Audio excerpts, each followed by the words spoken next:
students, how are you all? I hope you all are doing well.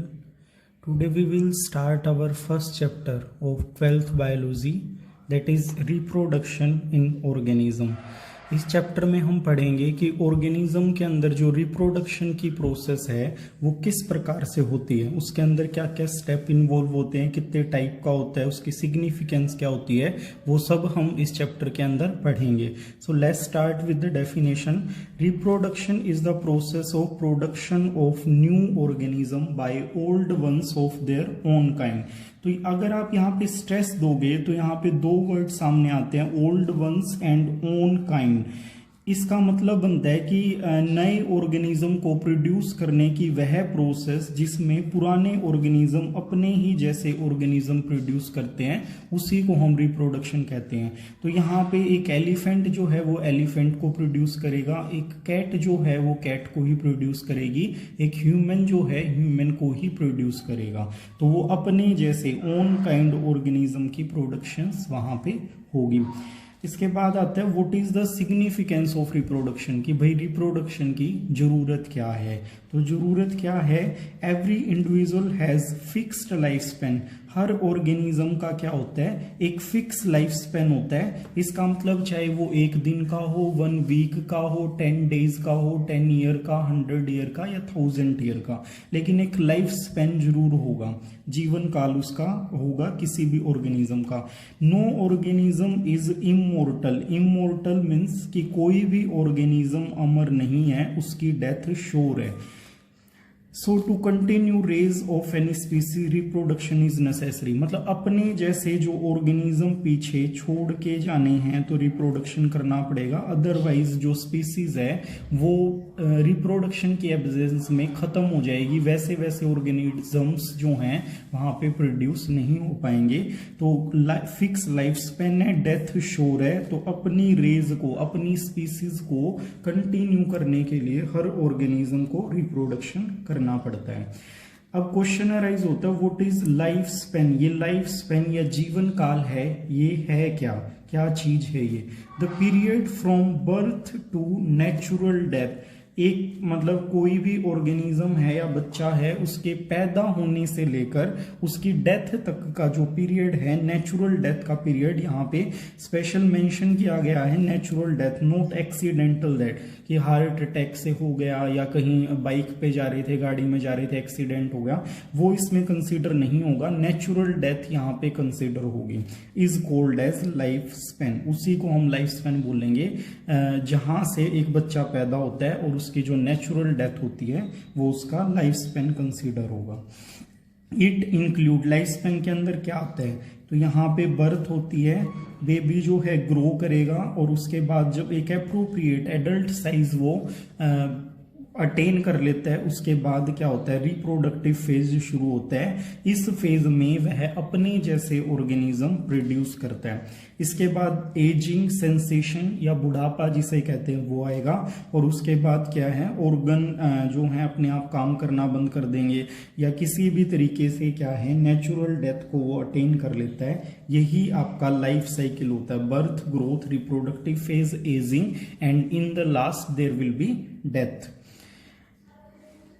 Life span जो है वो vary करता है ऑर्गेनिज्म टू ऑर्गेनिज्म. कोई ऑर्गेनिज्म जो है उसका लाइफ स्पेन लंबा होगा, कोई ऑर्गेनिज्म है उसका लाइफ स्पेन शॉर्ट होगा.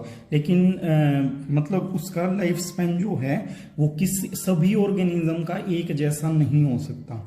तो जैसे शॉर्टेस्ट लाइफ स्पेन जो है वो मे फ्लाई के अंदर रिपोर्टेड है, that is of 24 hour. 24 hours के अंदर क्या करेगी, वो बर्थ भी लेगी, ग्रो भी करेगी, ग्रो करके रिप्रोडक्शन भी करेगी. रिप्रोडक्शन के बाद एग ले करेगी, एग ले के बाद हैचिंग होगी, हैचिंग के बाद मेटामॉर्फोसिस होगा, मेटामॉर्फोसिस के बाद क्या है, वो एक नया इंडिविजुअल बन जाएगा और जो ओल्ड वन है उसकी एजिंग और एट द लास्ट क्या हो जाएगी, उसकी डेथ हो जाएगी. तो इतने सारे जो इवेंट्स हैं that will be occur in 24 hour only. 24 hour, इस इससे छोटा लाइफ स्पैन नहीं हो सकता। तो मे फ्लाई जो है वो 24 आवर या 1 डे का लाइफ स्पैन पोजेस करती है। लॉन्गेस्ट अगर एनिमल्स की बात करें तो टर्टल जो हमारा कछुआ होता है वो 300 से 400 साल तक जीता है। उसके अंदर रिपोर्ट किया गया है कि वही लॉन्गेस्ट लाइफ स्पैन होता है एनिमल्स के अंदर।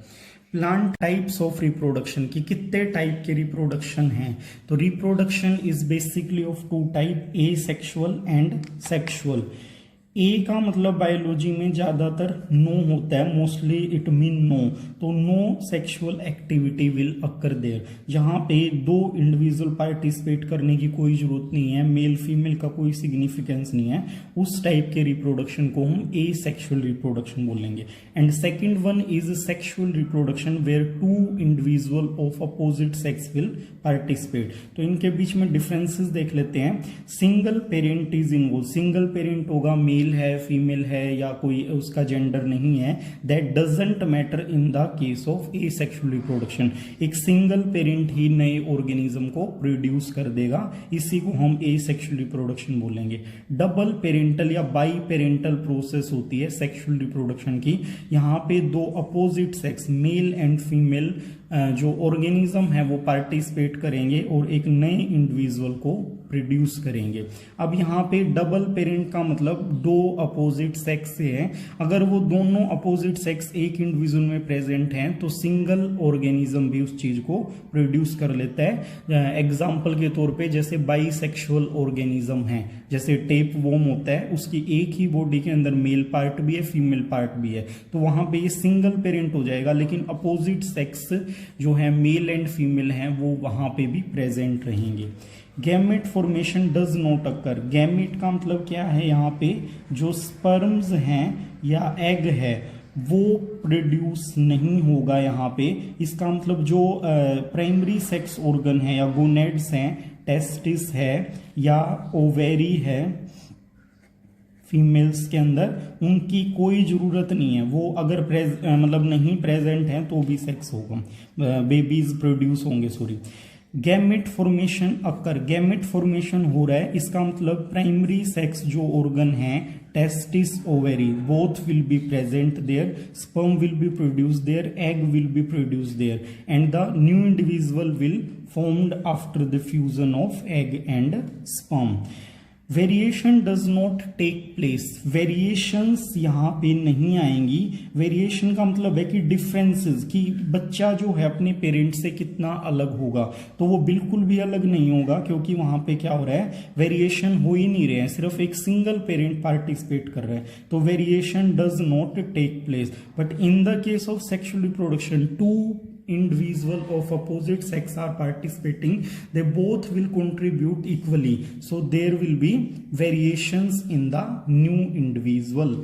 Clone will be produced in the case of asexual reproduction, means exact copy will be there, exact copy होगा, बिल्कुल कार्बन कॉपी होगा अपने पेरेंट का, जितने क्रोमोसोम जैसे करेक्टरिस्टिक या जो भी शेप पेरेंट की थी एग्जैक्टली वही कॉपी उसके बेबी की होगी, तो क्लोन बनेगा, वहां पे कार्बन कॉपी वो होगा। Offspring are different from the parent, offspring जो हैं वो डिफरेंट होंगे, बच्चे जो हैं वो अपने माँ बाप का मिक्सचर होंगे, उन दोनों से ही अलग होंगे, एग्जैक्ट कॉपी किसी के भी नहीं होंगे, ना मदर के होंगे ना फादर के होंगे, दोनों ही क्या होंगे, वो आपके मतलब इक्वली पार्टिसिपेट करेंगे, बट ऑफस्प्रिंग एक में किसी एक की कॉपी नहीं होगा, वो मतलब उनका मिक्सचर आएगा या उन दोनों से ही अलग हो जाएगा वो। अगर इसमें एग्जाम्पल की बात करें तो सिंपल ऑर्गेनिज्म हैं, जैसे हम अगर बात करें अमीबा की, पैरामीशियम है जो, या आपके लोअर प्लांट हैं वो क्या करेंगे, एसेक्सुअल रिप्रोडक्शन एग्जिबिट करेंगे। हायर जो ऑर्गेनिज्म हैं या एनिमल्स हैं उनके अंदर ज़्यादातर क्या होता है, सेक्सुअल रिप्रोडक्शन ही होता है। तो ये थे differences between the asexual and sexual reproduction. अब हम डिटेल में पढ़ेंगे एसेक्सुअल रिप्रोडक्शन को कि एसेक्सुअल रिप्रोडक्शन क्या होता है। Process of production of new organism by single parent only. As I told you that single parent will participate in the process of asexual reproduction. यहाँ पे दो पेरेंट नहीं आएंगे, टू पेरेंट्स का कोई मतलब नहीं है, यहाँ पे सिंगल पेरेंट ही नए ऑर्गेनिज्म को प्रोड्यूस कर देगा। अब इसके फर्दर टाइप्स हैं वो हम डिस्कस कर लेते हैं। First is the binary fission. Binary bi means two and fission means टूटना, तो इस वर्ड के अंदर ही इसकी डेफिनेशन छुपी हुई है। In this type of reproduction organism divides into two equal halves. दो बराबर हिस्सों में जो ऑर्गेनिज्म है वो टूट जाएगा और इसी प्रोसेस को हम क्या बोलते हैं, बाइनरी फिजन। एग्जाम्पल के तौर पे हम अमीबा को डिस्कस करते हैं। सपोज कीजिए कि एक डॉटर अमीबा यहाँ पे प्रोड्यूस हुआ है, दैट विल ईट और take nutrition and grow in size. There will be karyokinesis means nucleus वहां पे पहले डिवाइड होगा। हाफ कंटेंट जो है वो इधर चला जाएगा और हाफ इधर चला जाएगा। हाफ का मतलब है पहले वो क्या करेगा, मल्टीप्लाई करेगा, खुद को डबल करेगा, आधा इधर और आधा इधर आ जाएगा। उसके बाद क्या होगा, जो आपकी कैरियोकाइनेसिस के बाद साइटोकाइनेसिस, साइटोप्लाज्म भी दो हिस्सों में बढ़ जाएगा और वहां पे डॉटर सेल प्रोड्यूस हो जाती है। तो इस तरीके से बाइनरी फिजन होता है। कुछ ऑर्गेनिज्म हैं लाइक पैरामीशियम, उसके अंदर क्या होगा, एक सेल है जो पहले ही उसके अंदर कैरियोकाइनेसिस होके बहुत सारे न्यूक्लियस बनेंगे और न्यूक्लियस के बाद साइटोप्लाज्म डिवाइड होगा और वो ब्रस्ट होके बहुत सारी डॉटर सेल एक साथ प्रोड्यूस कर देती है। इस फेज को हम बोलेंगे मल्टीपल फिजन। तो यहाँ पे एक से ज्यादा सेल, दो से ज्यादा सेल्स बन रही है डॉटर सेल, तो इसीलिए इसको मल्टीपल फिजन हम कंसीडर करते हैं। इसके बाद आता है budding. Budding is the second type of asexual reproduction. Small buds are produce on the surface of body. Body के ऊपर स्मॉल बर्ड्स मतलब आउट ग्रोथ वहां पे जनरेट हो जाएंगी और क्या होंगी, वो साइज में ग्रो करेंगी और एट लास्ट मैच्योर जब हो जाएंगी तो वो अपने पेरेंट से अलग हो जाती हैं। तो इसके ये जो एग्जाम्पल है इसका ईस्ट और हाइड। सो बर्डिंग में क्या होगा, ईस्ट जो है एक आउट ग्रोथ बर्ड की फॉर्म में उसकी आउटर सरफेस के ऊपर क्या हो जाएगी, वो जनरेट हो जाएगी और वो बर्ड क्या करेगी, टाइम के साथ साइज में ग्रो करने लग जाएगी और after maturation that will separate from its parent से अलग हो जाएगी और ग्रो करके एक नई आइडेंटिटी, एक नया इंडिविजुअल वहां पे प्रोड्यूस हो जाएगा। ईस्ट के अंदर ये प्रोसेस कैरी आउट होती है। थर्ड टाइप ऑफ जो एसेक्सुअल रिप्रोडक्शन है that is spore formation. Spore formation जो है वो थर्ड टाइप का asexual reproduction.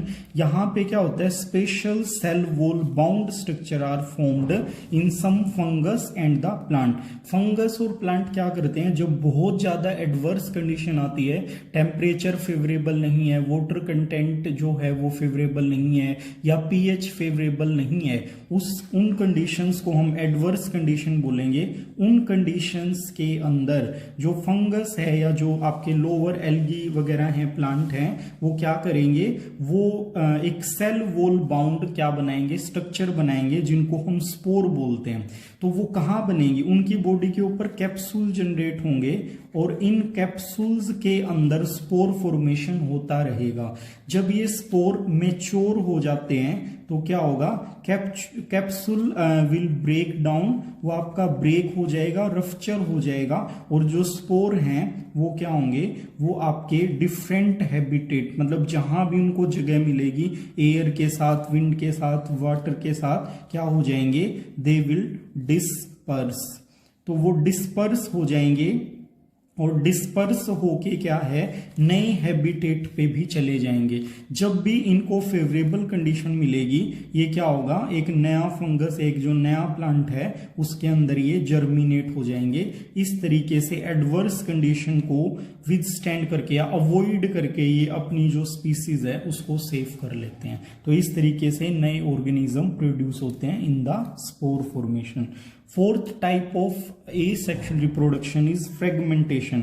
As its name indicate that there will be fragmentation, means breakdown of organism will take place. The breaking up of a body of a multicellular organism, multicellular जो organism है वो क्या होगा, वो pieces में divide हो जाएगा, और जो वो नए पीस टूट के बन रहे हैं वो मैच्योर होके ग्रो करके एक नया ऑर्गेनिज्म प्रोड्यूस कर देते हैं। इस प्रोसेस को हम बोलते हैं फ्रेगमेंटेशन। Example is planaria.